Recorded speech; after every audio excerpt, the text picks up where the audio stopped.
Selamat datang di Rubrik Konservasi, tempat diskusinya para pegiat dan aktivis konservasi. Bersama saya, host Rubrik Konservasi. Oke, bagi sobat lestarian yang belum tahu tentang Rubrik Konservasi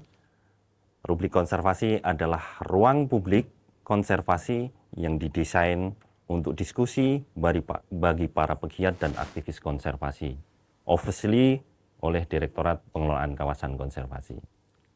Baik, Sobat Lestarian, pada sore hari ini kita mengundang tamu yang istimewa, yaitu beliau adalah orang nomor 1 di Direktorat Jenderal KSDAE, Profesor Dr. Satyawan Pujiatmoko, SHUT MSc. Selamat sore, Prof. Selamat sore, Mas Yus. Alhamdulillah, Prof. Sehat, Prof? Alhamdulillah, sehat. Amin, Alhamdulillah. Jadi begini, Prof. Saya langsung saja ya, Prof, ya. Ya, silakan. Prof. Satyawan ini kan sekarang Dirjen KSDAE, ya. Pandangan Prof. Satyawan terkait dengan KSDAE ini apa, Prof? Ya, saya kira Direktorat Jenderal KSDAE ini merupakan salah satu Direktorat Jenderal yang sangat strategis Ya. di Kementerian LHK. Iya. Mengapa demikian? Karena di dunia saat ini isu lingkungan yang paling mengemuka, paling tidak ada 3 hal. Yang pertama terkait dengan perubahan iklim, Iya. lalu yang kedua terkait dengan keanekaragaman hayati, Betul. yang ketiga terkait dengan polusi atau Iya. sampah. Iya. Nah, kita dari 3 aspek tersebut yang sering dikatakan sebagai triple krisis, Ya. dunia saat ini kita menangani salah satu krisis, Ada satu ya, Prof, yaitu yang krisis jadi. kehati. Iya, betul. Nah, sehingga apakah krisis ini bisa keluar, kita bisa keluar dari krisis atau tidak, khususnya di Indonesia ini sangat tergantung pada kinerja kita. Iya. Nah, karena KSDAE ini kan mengelola konservasi, mengelola keanekaragaman hayati Iya, di betul. seluruh Indonesia, Iya. mulai dari pucuk gunung sampai dasar laut Nah, kita, iya. kita punya Betul, kawasan Prof. yang dikelola. Dan mulai dari Taman Nasional sampai dengan area penggunaan lain, kita Iya. harus mengelola Betul. biodiversitas tersebut. Jadi kita sangat strategis. Apalagi dengan diundangkannya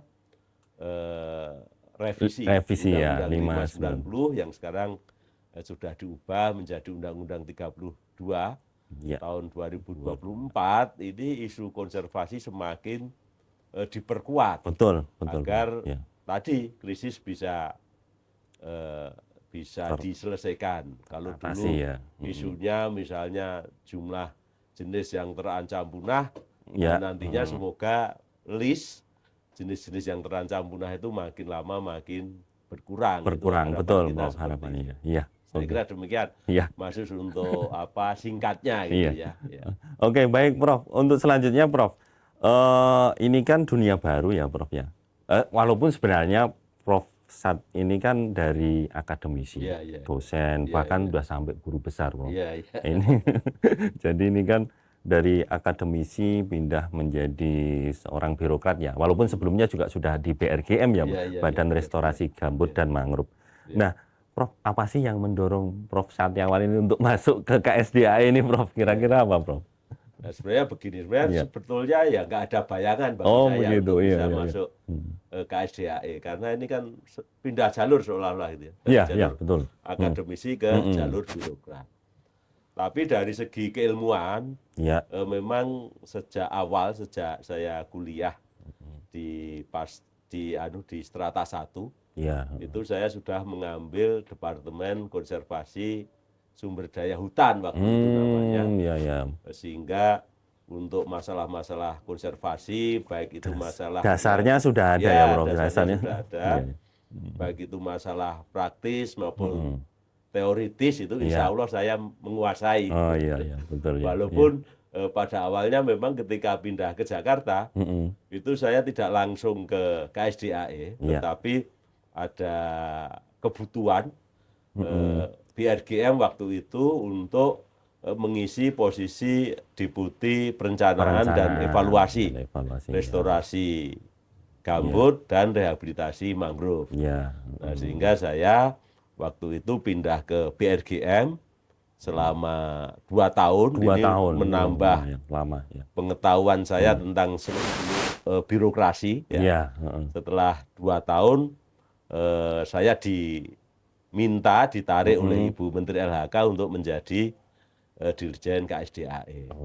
Nah, tentu sebagai tugas yang diberikan kepada saya, dan ini juga merupakan tantangan bagi saya pribadi untuk mengaplikasikan sebenarnya apakah teori-teori yang kita pelajari di kampus itu bisa diterapkan di lapangan. Kalau misalnya ada gap antara teori dan praktek, tentu kita sebagai birokrat akan tahu ada banyak hal yang harus kita perbaiki. Kira-kira demikian, Mas. Iya. Berarti ke KSDA ini bukan pilihan ya, Prof? Ini takdir sebenarnya. Ya, takdir. Ya. Karena kita kan pertama kali kalau dikatakan pilihan, kan pilihan saya jelas ya. Waktu itu jadi dosen, jadi akademisi untuk pengembangan ilmu. Tapi kan di tengah jalan kita tidak bisa menentukan seringkali kita mau kemana. Yang jelas KSDA ini jadi tantangan juga bagi saya, tantangan besar. Di universitas pun sebenarnya saya juga sudah paling tidak mengenal dunia birokrasi. Karena saya sejak awal tahun 2005 saya lulus S3 dari Universitas Göttingen di Jerman. Itu kelihatannya setelah lulus S3 itu di UGM itu penuh dengan jabatan struktural. Jadi mulai dari kepala departemen, lalu wakil dekan, lalu dekan, setelah itu yang terakhir kepala pusat studi.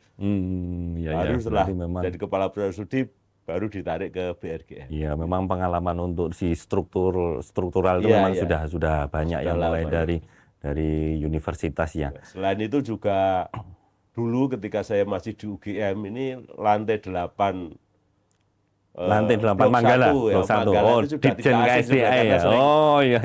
Sering mampir juga membantu pekerjaan-pekerjaan KSDAE, termasuk juga dengan Direktorat PKK di mana kita sekarang bertemu ini. Ya banyak interaksi, banyak kenal dengan senior-senior konservasionis waktu itu ya sampai sekarang. Iya.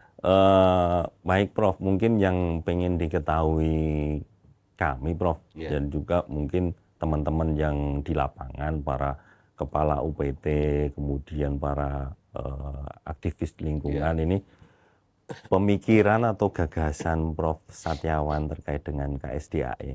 Mungkin bisa diceritakan Prof, kira-kira mau seperti apa atau mau dibawa kemana Prof?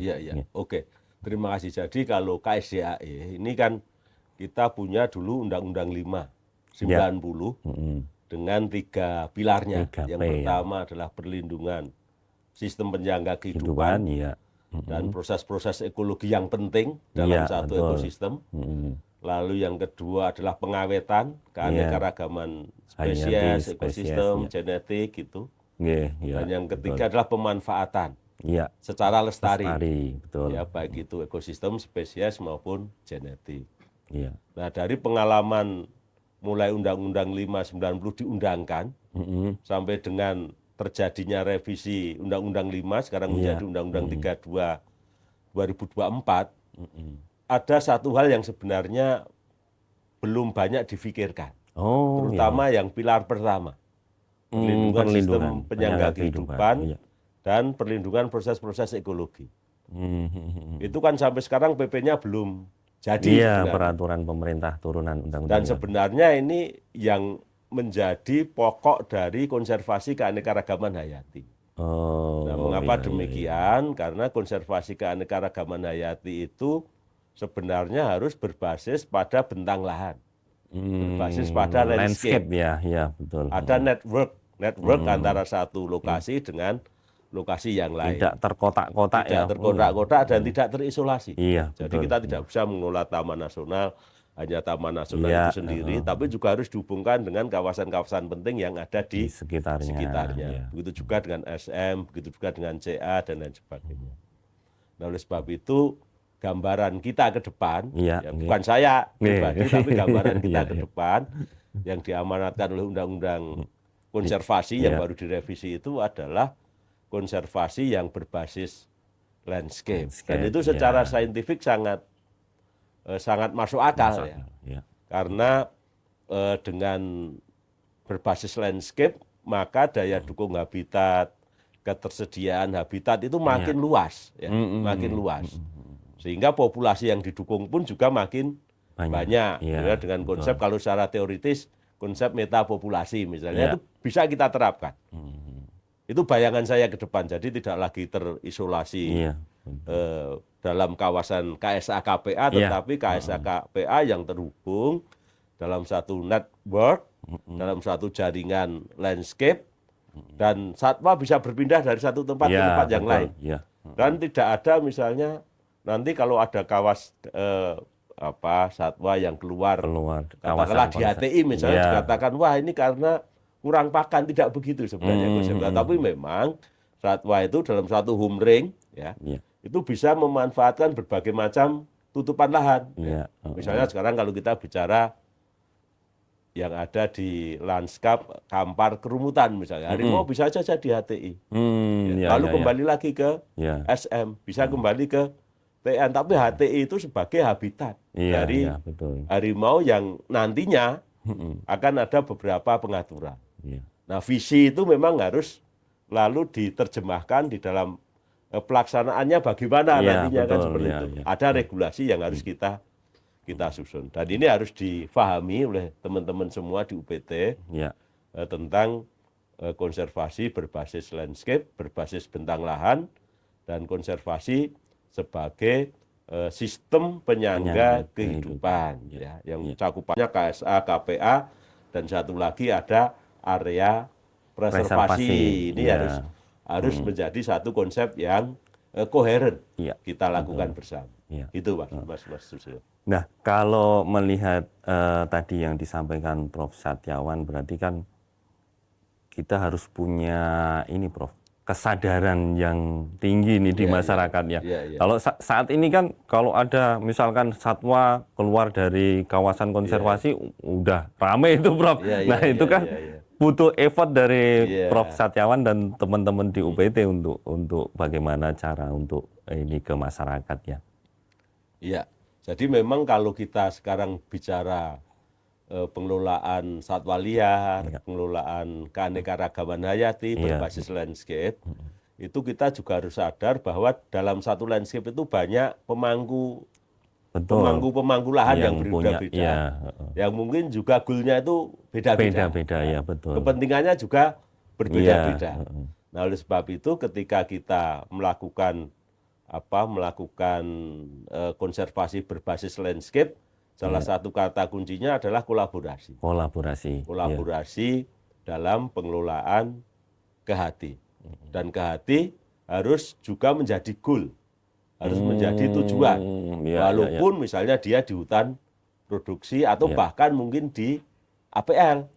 Jadi jangan sampai dia menjadi nomor 2 atau nomor 3. Ini harus kita sama-sama optimumkan. Karena sangat mungkin hutan produksi menjadi habitat harimau itu sangat mungkin.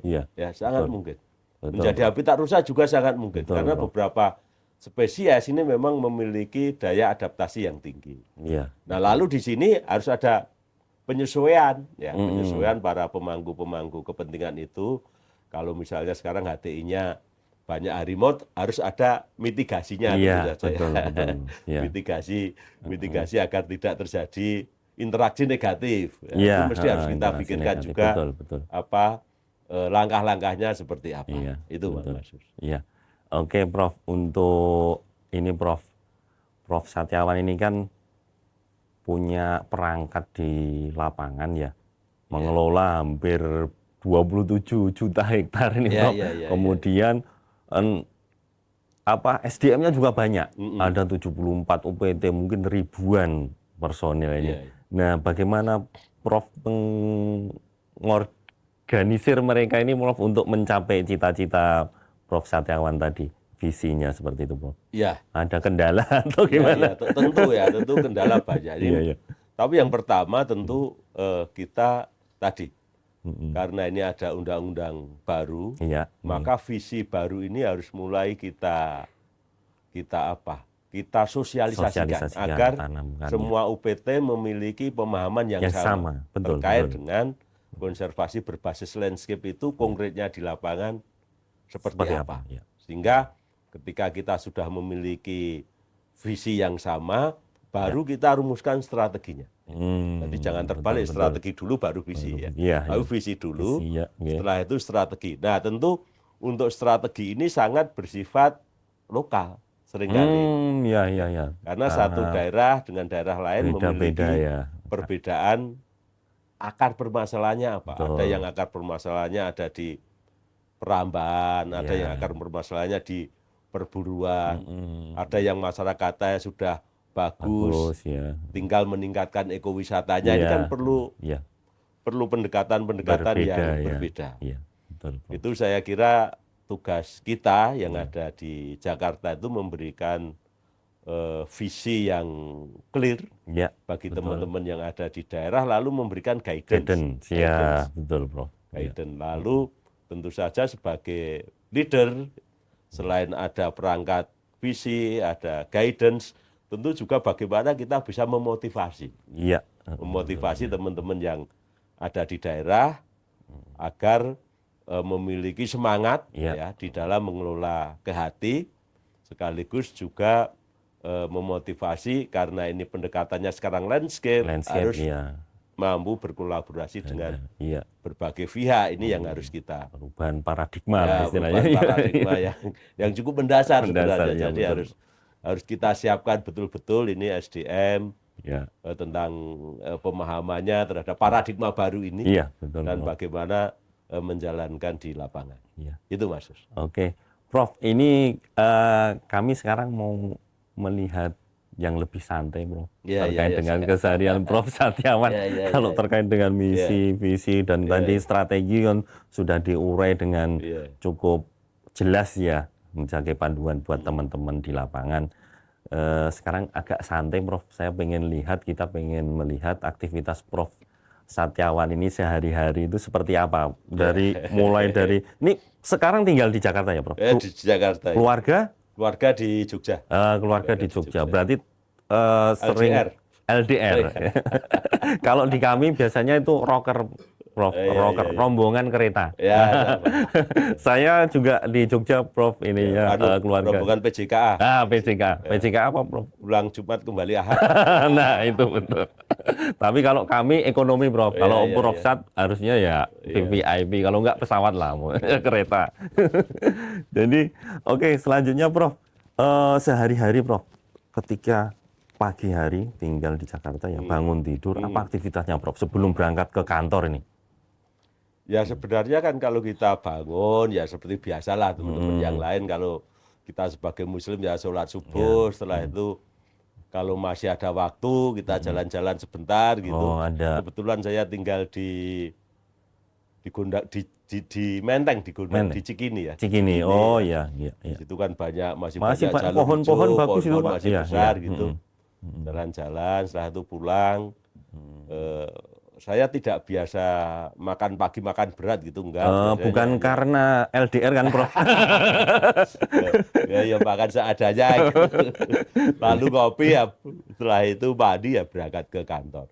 Tapi sebenarnya saya tuh kelihatannya ini setelah saya hitung-hitung lebih banyak di luar Jakarta daripada di dalam Jakarta. Oh begitu, karena pekerjaan harus ke sana kemari ya itu tadi punya 27 juta hektar, 74 UPT.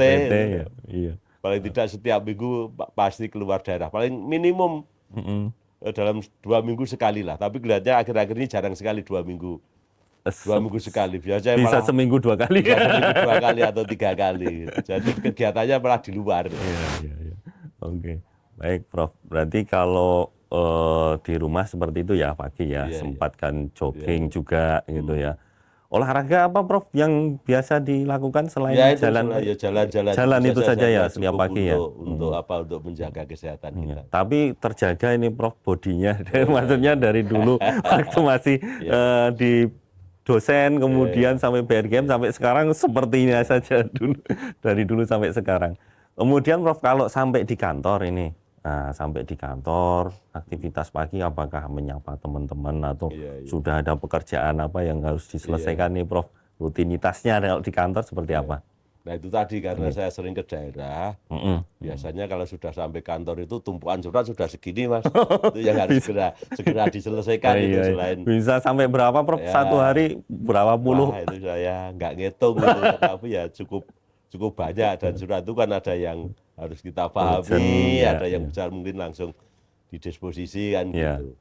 Lalu cukup banyak juga surat untuk KSDAE yang harus kita selesaikan pada hari itu, terutama yang kita prioritaskan misalnya untuk izin-izin usaha itu ya, itu kan terkait layanan publik ya Pak ya, layanan publik yang itu kalau bisa ya disegerakan gitu, karena itu kan salah satu bentuk bagaimana KSDAE memiliki impact ke masyarakat. Iya betul. Terutama untuk ya kalau ngomong besarnya kan bagaimanapun juga kita juga berkontribusi untuk pertumbuhan ekonomi, terutama di sekitar kawasan konservasi. Kalau kita tidak lekas cepat-cepat tanda tangan, itu kan ada berapa orang yang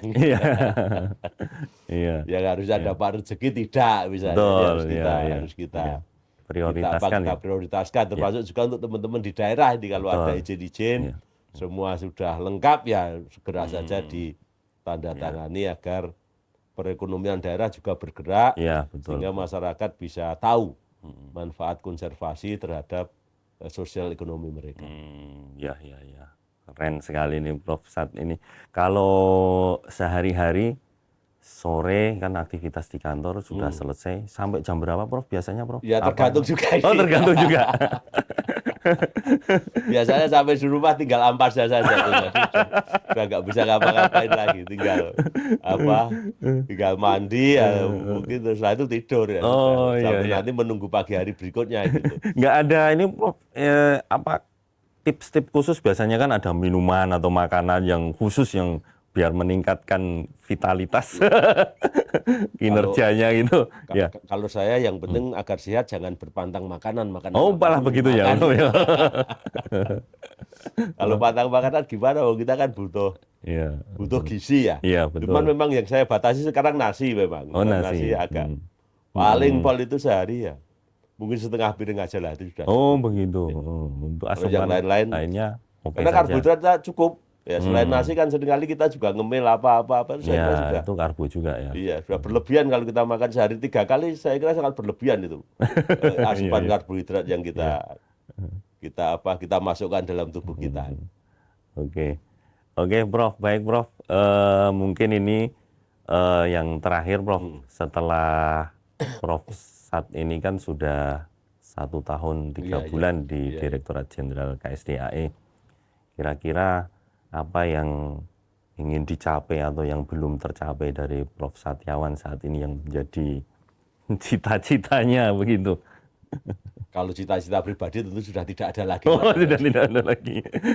Jadi yang penting kalau bagi saya adalah itu tadi, bahwa 3P, 3 pilar itu saya kira prinsip universal untuk konservasi, dan itu memang dulu disusun pertama kali tahun 1980 sebenarnya sudah ada, sampai sekarang masih relevan, dan itu ada di beberapa undang-undang, tidak hanya di Undang-Undang 32 atau Undang-Undang 590, tapi juga ada di Undang-Undang Lingkungan Hidup juga ada di sana. Nah kalau cita-cita saya semoga nanti yang 3P itu betul-betul bisa terimplementasikan secara konsekuen gitu. Terutama untuk P yang pertama ini PR besar bagi kita semua untuk menyusun itu setelah terlupakan hampir dari tahun 90 sampai dengan tahun 2034 ya, tahun. Sudah 34 tahun belum kita pikirkan secara serius, dan sekarang waktunya. Karena apa? Karena yang namanya biodiversity itu sekarang kan tidak hanya diartikan bahwa spesies kita bisa bertahan populasinya, kan tidak hanya itu aja. Tetapi biodiversity nanti terkait dengan mitigasi iklim, terkait dengan kesehatan manusia, terkait dengan kalau terkait dengan industri, terkait dengan obat-obatan, terkait dengan macam-macam ya. Iya, Banyak hal yang sebenarnya manusia itu sangat tergantung pada biodiversity. Iya. Sehingga setelah 3P itu secara konsekuen bisa kita lakukan, yang selanjutnya atau paralel dengan itu, tentu kita ingin memberikan kesadaran dan juga bukti kepada masyarakat bahwa kehidupan manusia tanpa biodiversity itu tidak akan bisa berjalan dengan baik. Banyak resiko yang akan kita hadapi. Jadi biodiversity, kalau kita melakukan konservasi biodiversity sebenarnya itu bukan hanya konservasi spesies, ekosistem dan genetik, tapi juga menyelamatkan masa depan manusia. Itu yang penting itu saya kira. Ini yang harus kita tekankan terus-menerus. Jadi jangan sampai biodiversity dianggap sebagai beban, karena ini juga akan menyelamatkan kita ke depan. Demikian Mas Yusri. Baik, Prof, untuk ini Prof Sat nanti mungkin ke depan ini Prof Sat kan tidak selamanya mungkin nanti akan di KSDAE atau setelah di KSDAE atau setelah pensiun nanti Prof kira-kira pengen punya aktivitas apa, kan banyak itu mantan-mantan pejabat yang nanti ada bertani atau mau kembali ke ini kampus lagi Prof.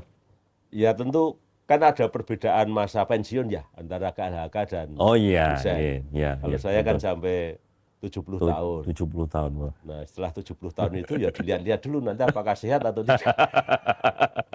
Nah, mudah-mudahan masih sehat, 70 tahun masih sehat. Amin. Tapi tentu bukan lagi dalam pengertian kalau sudah 70 tahun masih mengejar ketenaran, mengejar filantropis nanti pangkat, sudah mentok semua itu ya.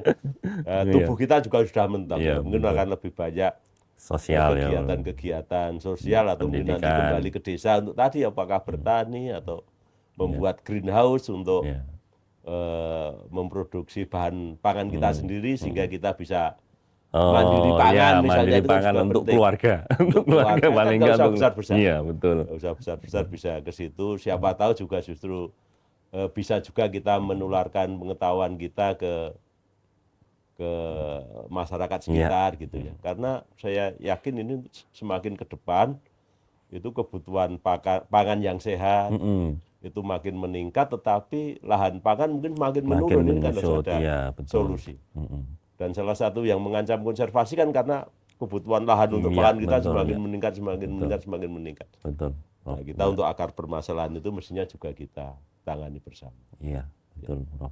Iya. Yang terakhir, Prof. Terakhir lagi ini perlindungan, konservasi, perlindungan dan pelestarian ini kan never ending ya, Prof. Never ending. Jadi mungkin pesan-pesan Prof Satyawan kepada generasi muda lah Prof ini. Karena never ending ini kan nanti akan diteruskan oleh generasi kita mendatang ini. Pesannya Pak Prof terkait dengan konservasi. Ya tentu begini, generasi muda itu kan satu, dia yang akan menghuni bumi setelah kita nggak ada. Dia lebih lama lah tinggal di bumi. Jadi kita kan mestinya ingin membuat bumi itu menjadi tempat hunian yang nyaman sampai generasi-generasi yang akan datang. Betul. Dan itu tanggung jawabnya memang ada di kita, tapi juga ada di generasi muda yang dia akan nanti menanggung konsekuensinya. Oleh sebab itu untuk generasi muda ini ada beberapa poin mungkin apa yang bisa dilakukan. Yang pertama, generasi muda itu memiliki pemikiran-pemikiran yang kreatif. Oleh sebab itu kami sebenarnya juga sangat mengharapkan solusi-solusi kreatif dari para generasi muda agar konservasi ini bisa sukses. Tidak sekedar misalnya terkait dengan aksi langsung di lapangan, tapi bagaimana generasi muda menginspirasi, menginspirasi masyarakat, menginspirasi sesama generasi muda melalui platformnya kan banyak. Generasi muda menguasai Instagram, Facebook, Twitter, TikTok dan lain sebagainya kan. Itu bisa, dan itu relatif gratis. Dan dia bisa menyuarakan hal-hal yang terkait dengan konservasi itu tanpa batas sebenarnya. Ke siapapun bisa, tidak dibatasi juga oleh waktu Tidak harus kita misalnya ikut media mainstream juga tidak, tapi masing-masing orang bisa memberikan pesan-pesan yang positif lewat media sosialnya masing-masing. Itu yang pertama. Jadi menjadi influencer lah. Influencer agar semangat konservasi itu ada di masyarakat dan berkembang. Tidak hanya semangatnya tapi juga berkembang. Lalu yang kedua tentu jangan hanya ngomong, jangan hanya mempromosikan, tapi juga tindakan-tindakan nyata. Iya, betul. Kerja-kerja di lapangan, misalnya dengan ikut bergabung, misalnya kalau di KLHK ada kader konservasi, misalnya. Betul. Ada green leadership, misalnya. Ada youth movement, misalnya. Itu yang harus diperkuat. Karena kalau kita bekerja sendirian tentu lain dengan kalau kita bekerja bersama-sama. Selain memperkuat network juga dengan bekerja bersama-sama bisa saling menginspirasi.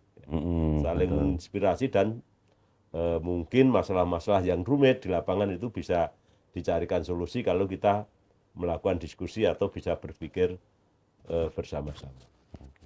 Saya kira itu, Mas. Siap, Prof. Satyawan. Terima kasih, Prof, atas kehadirannya pada sore hari ini.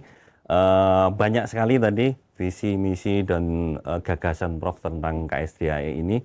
Tentunya ini nanti akan menjadi kita untuk dapat kita laksanakan bersama, Prof. Terima kasih atas kehadirannya, Prof. Oke, baik Sobat Lestarian, kita tunggu episode berikutnya di Rubrik Konservasi.